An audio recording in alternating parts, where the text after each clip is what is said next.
Rome, June 18, 1982. At dawn, the city was quiet. Too quiet for the kind of secret that hung beneath the Blackfriars Bridge. A body swayed gently in the mist, suspended by a rope tied to scaffolding. In his pockets, 5 bricks, a few £1,000 in cash, and a passport bearing the name Roberto Calvi. He was known to the world as God's banker, the man who moved heaven's gold and the Vatican's fortune. To the Italian police, he was the missing piece in a billion-dollar scandal. To the church, he was an embarrassment that needed to disappear. The morning sun crawled over the Tiber, revealing the strange geometry of tragedy, a bridge called Blackfriars, Frati Neri, a name that echoed the black robes of the Vatican order, and a banker who had fallen from grace, literally and spiritually.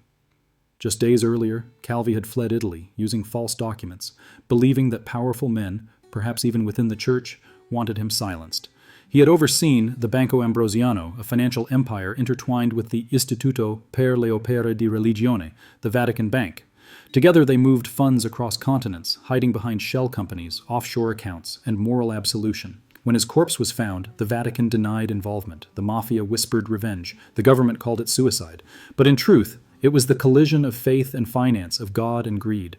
The story that began in prayer ended in laundering, and the bridge that carried Calvi's final breath became a symbol, not just of one man's fall, but of a sacred institution's descent into the shadows of money. In a city built on saints and secrets, the question lingered for decades. How much gold can faith carry before it breaks under its own sin? Hidden behind the marble walls of Vatican City stands a small, unmarked building. No sign, no advertisement, only a discreet entrance, watched by men in dark suits. Inside lies one of the most secretive financial institutions on earth, the Istituto per le Opere di Religione, the Institute for the Works of Religion. Officially, it exists to manage funds for Catholic missions, charities, and religious orders. But those who have walked its corridors know another truth. The Vatican Bank was designed not for transparency, but for immunity. It answers to no secular law, pays no taxes, and is accountable only to the Pope himself. Since its founding in 1942, the bank operated like a ghost state within a state. Its transactions moved freely through Italy's borders, invisible to government scrutiny. While nations built financial systems on regulation, the Vatican built one on faith, secrecy, and privilege. By the 1970s, money began to flow through the IOR at a scale never imagined by its creators. The Cold War had turned Europe into a battlefield of ideology, and the Church saw itself as a defender of the West. Funds were moved quietly to support anti-communist networks in Poland and Latin America, noble causes perhaps, but murky in method. And then came Banco Ambrosiano. Roberto Calvi, a charismatic Milanese banker, discovered that the Vatican's immunity was the perfect shield for ambition. Through a web of offshore companies in Panama, Luxembourg, and the Bahamas, he and the IOR created a labyrinth of transfers, billions of dollars circling the world under the seal of holiness. Money from Italian politicians, the mafia, and secret lodges passed through these sanctified accounts. In return, the Church received loyalty, influence, and protection.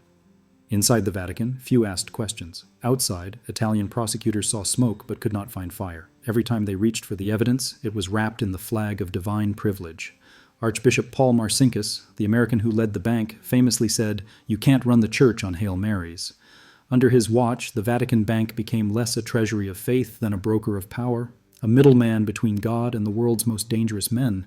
By 1981, cracks began to show. Banco Ambrosiano's balance sheets were filled with holes, debts disguised as donations, and billions unaccounted for. When the bank collapsed the following year, Calvi was left holding the wreckage.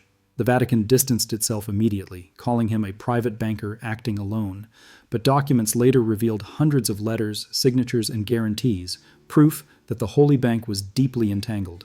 What began as divine stewardship had become a network of shadow finance. In the language of the Church, money was sanctified. In the language of men, it was laundered. The faithful still prayed under golden ceilings, unaware that the same gold was stained with fear. And behind every confession whispered in the dark, there was a deeper sin, one not of the flesh, but of numbers. Roberto Calvi was born in Milan in 1920, the son of a modest civil servant. He grew up in a nation where faith was currency, a world rebuilt from ashes after war, where priests and bankers often sat at the same table. He believed in both God and arithmetic, in the power of order, of numbers, of divine purpose behind balance sheets. He joined Banco Ambrosiano in his 20s, named after St. Ambrose, the patron of Milan. The bank was small, local, and deeply Catholic in spirit. Its clients were families, parishes, and charitable foundations. Calvi began as a clerk, the boy who stayed late, correcting ledgers until his eyes burned. His ambition was quiet but relentless. In the 1960s, Italy's economy exploded. Factories, highways, and television reshaped the nation. Money became a new religion, and Calvi rose like a man who could translate between faith and finance. His colleagues called him Il Ragioniere di Dio, God's accountant. He was a daily visitor to Mass, yet his prayers mixed with calculations. He saw opportunity in the Vatican's immunity. Where others saw piety, he saw potential, a way to move capital unseen, to make the sacred serve the system. By 1971, he met Archbishop Paul Marcinkus, the towering, cigar-smoking American who ran the Vatican Bank. They shared a vision, a church that was not a passive keeper of alms but an active force in global economics. Calvi offered expertise. Marcinkus offered sanctity. Together, they turned faith into leverage. Under Calvi's guidance, Banco Ambrosiano expanded beyond Italy's borders. Shell companies were created in Luxembourg, the Bahamas, and Nicaragua, each a ghost with holy papers. The Vatican guaranteed them as religious enterprises. Billions flowed through the system: donations, loans, political bribes, and mafia profits, all baptized under the seal of the cross. Yet Calvi's devotion was not entirely cynical. He truly believed he was serving the Church, defending it from communism, funding Catholic missions abroad, stabilizing the faith in turbulent lands. He saw himself as a soldier of God, armed with ledgers instead of guns, but power has a way of bending faith. The more money he moved, the more he felt untouchable. He began to travel with bodyguards, received bishops as if they were clients, and built a private chapel inside his villa, where he prayed alone among golden candlesticks. Behind his back, others whispered, "He carries the cross, but he weighs it in gold." By the late 1970s, Calvi had become Italy's most powerful banker. Politicians courted him, cardinals trusted him, the mafia respected him. His empire touched every shadow of the Italian economy, but every favor had a cost, and every miracle left a debt. The pressure grew unbearable. Investigators from the Bank of Italy began probing his offshore structures. The secret lodge Propaganda Do, P2, a Masonic network of politicians and generals, tightened its grip around him. Calvi became both asset and liability, a man who knew too much and owed too many. In 1981, police raided Banco Ambrosiano's offices and found coded letters linking the Vatican Bank to offshore accounts. Calvi was arrested, humiliated, and paraded before the cameras. The man once called God's banker was now the devil of finance. Still, he did not lose faith. "The truth will absolve me," he told reporters, but behind closed doors, he begged the Vatican for protection, for mercy. The same men who had blessed his rise now looked away. As his empire crumbled, Calvi wrote letters to the Pope, warning of disaster, of secrets that could destroy the Church. He never received an answer. In his final weeks, he wandered between hotels, his rosary tangled in his fingers, his mind clouded by fear. He had served God with numbers, but now numbers betrayed him. When he fled Italy in June 1982, he carried only a passport, a false name, and the last illusion of divine immunity. Power in Italy has always worn many robes: the silk of cardinals, the suits of politicians, the leather of gangsters.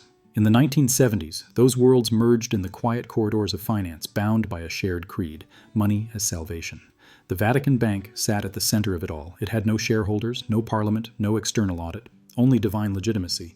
That made it the perfect bridge between two worlds that pretended not to see each other, the sacred and the criminal. The first partner in this alliance was Propaganda Do, or P2, a secret Masonic lodge that infiltrated Italy's elite.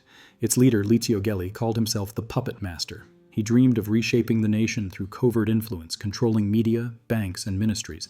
His members included generals, judges, and journalists, even Silvio Berlusconi, then a rising media mogul. P2 found in Calvi and the Vatican a valuable tool, a discreet channel for money that needed to disappear. Offshore companies under Banco Ambrosiano's name became the arteries through which political bribes, black funds, and foreign payments pulsed. The second partner was less discreet: the Sicilian Mafia. Through intermediaries, mafia bosses invested their heroin profits into Calvi's network. It was a perfect exchange. The Church washed their sins, and they returned the favor with protection. In the smoky restaurants of Rome, priests and mobsters sometimes dined at adjoining tables. Each pretended the other was invisible, yet everyone understood that holiness and crime were no longer enemies, only opposite sides of the same coin. Calvi's relationship with the Vatican deepened. Archbishop Marcinkus approved guarantees for shell companies that held no real assets, creating a maze of religious entities. When investigators asked questions, letters arrived bearing papal seals, reminders that divine affairs were beyond earthly law. Within this triangle, Vatican, P2, and Mafia, money moved faster than belief. Billions of dollars circled from Italy to Panama, from Nassau to Zurich, always returning to the same sanctified accounts in Vatican City. But alliances built on fear are fragile. In 1981, the collapse of a small bank in Milan triggered a chain reaction. Authorities traced illicit transfers leading directly to Banco Ambrosiano and its mysterious offshore partners. They demanded explanations. The Vatican denied all involvement, though its signature appeared on multiple letters of credit. Calvi panicked. He knew too much. He had touched too many lives that preferred darkness. Within the church, whispers grew that he had become dangerous. Marcinkus distanced himself, and Gelli disappeared abroad. The Mafia, too, grew nervous. Hundreds of millions of their dollars were frozen in Ambrosiano's accounts. If Calvi talked, the facade would crumble. And yet, within the Vatican walls, business continued. Mass was held. Bells rang. Candles burned. The holy machinery of faith did not stop for one frightened banker.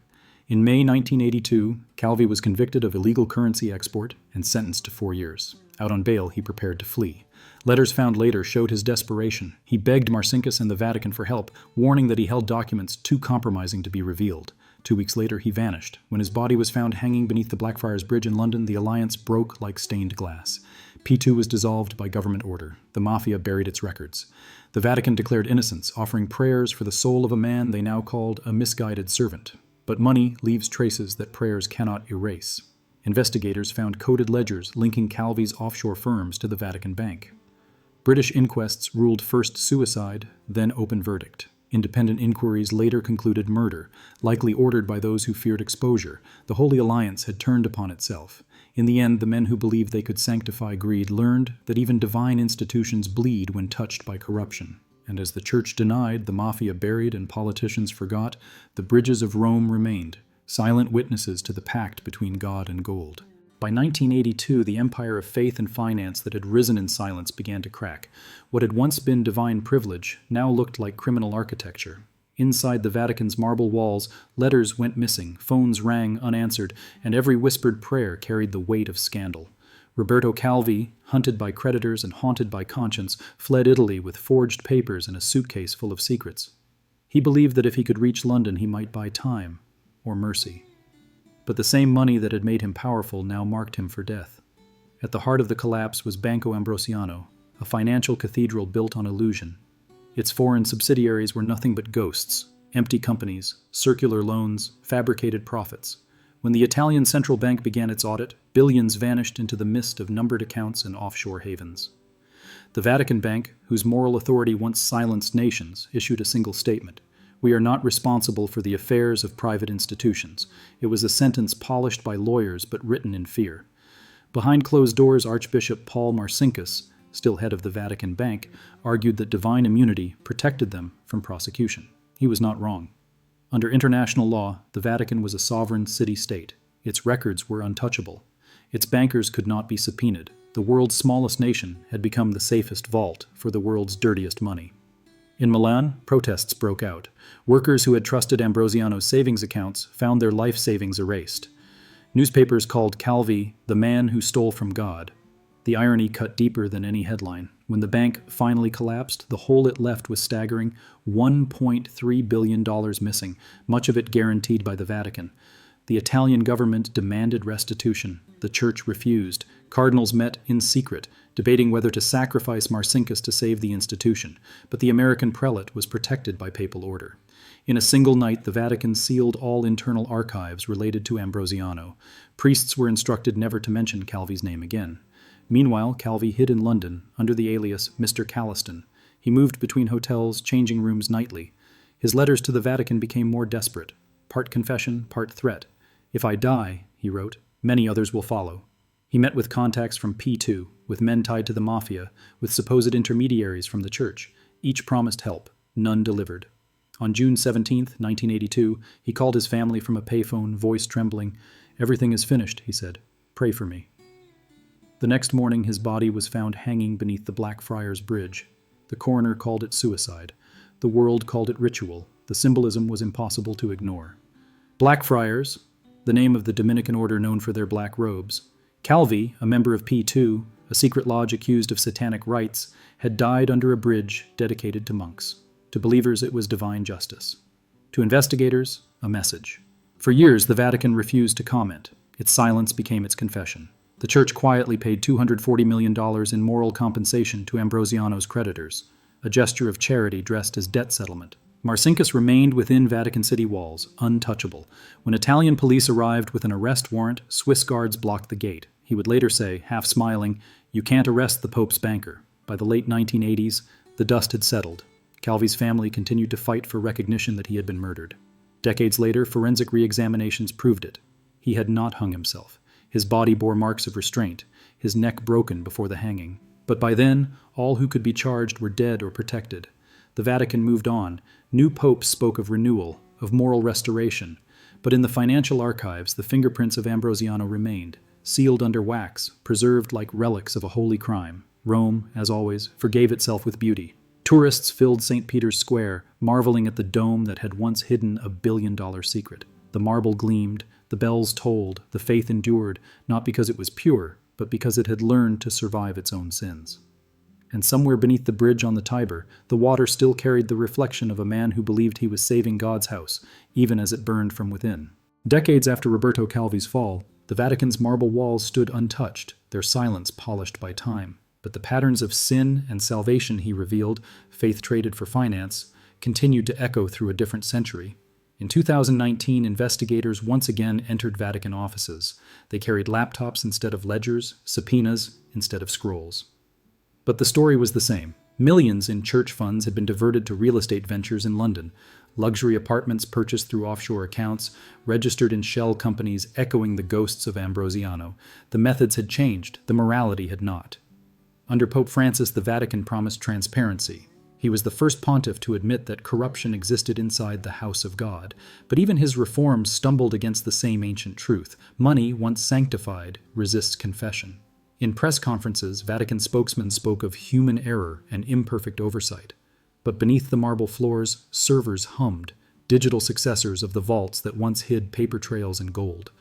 Meanwhile, across the world, corporations adopted the same playbook that Calvi perfected: offshoring, anonymity, the moral laundering of money through causes that sound holy. Foundations, charities, and trusts, all speaking the language of virtue, all powered by the logic of concealment. A new kind of faith emerged, not in God, but in the market. It promised salvation through data, redemption through profit, and immortality through brand legacy. The cross was replaced by the logo, the chapel by the conference hall. In modern London, financiers walk the same streets where Calvi took his final breath. Their suits are sharper, their crimes more refined, yet the bridge remains, its stone arches bearing silent witness to a century's repetition. Financial institutions now display ethical slogans carved in glass: integrity, trust, responsibility. The words gleam like prayers on the walls of temples built from credit and debt. But beneath the surface, algorithms hide the same old temptations: speculation, deception, power without penitence. In Rome, Vatican officials host investment conferences under banners of faith and sustainable capitalism. Photographs show priests shaking hands with executives from global funds. They discuss renewable energy, blockchain transparency, moral finance. Yet behind each presentation lies the unspoken question: can purity coexist with profit? To some, the answer is hope. To others, hypocrisy. The line between redemption and reputation has blurred.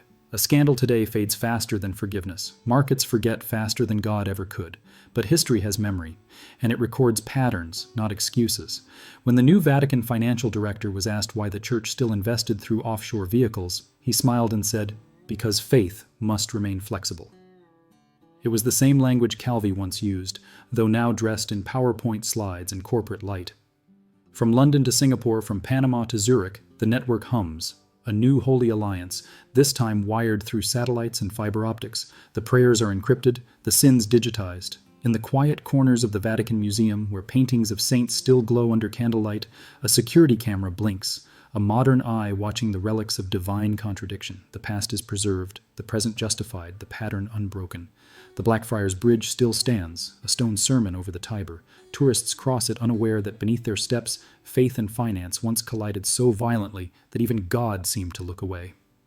In the golden reflection of the river, old light meets new greed. The names have changed, but the illusion remains that money can buy morality, that institutions can wash their own souls.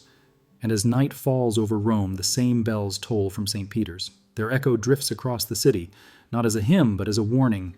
In the end, there was no final judgment, only silence. The Vatican never issued an apology for Banco Ambrosiano. Roberto Calvi's name faded from sermons, replaced by the quiet machinery of forgiveness.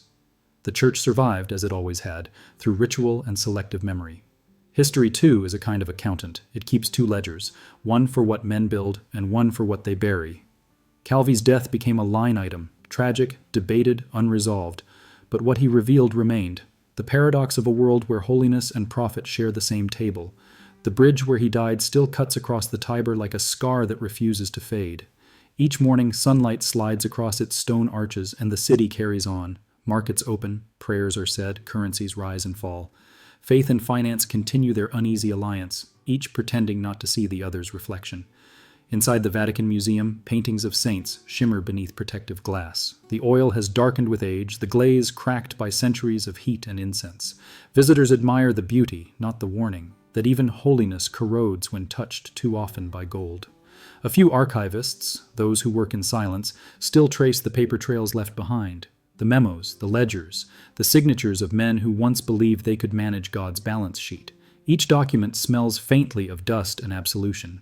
They know that money, like faith, is never destroyed, only transformed. The system that consumed Calvi did not die, it evolved. Offshore accounts became cloud servers, coded in the language of algorithms and secrecy. The banks learned to pray in numbers, the faithful learned to invest in hope. But the moral equation never changed. Every century invents new tools, yet faces the same temptation, the belief that power can be sanctified if its purpose sounds holy. In the quiet of St. Peter's Basilica, where candlelight dances on marble saints, an old truth still lingers. The greater the institution, the easier it is to hide behind its own virtue. The Church continues to bless the poor while banking with the powerful.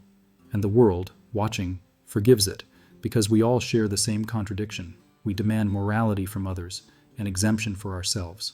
Perhaps that is why Calvi's story feels eternal. It is not about one man's greed, nor one church's guilt. It is about the fragile distance between belief and behavior, the same distance that separates a prayer from a promise. When we look at the bridge, at the city, at the light shimmering on the Tiber, we are not witnessing a mystery, we are witnessing a pattern. And that pattern, repeated through empires and ages, is what history calls debt. Not the kind measured in currency, but in conscience. Because every age borrows from the next. Faith without integrity, wealth without compassion, progress without reflection. And when the account comes due, it is not banks or priests who pay, but people. The bridge of the banker still stands, the bells still toll, and beneath their echo lies the quiet arithmetic of humanity. Money built empires, but it also built illusions. And every time we forget that, history resets the debt.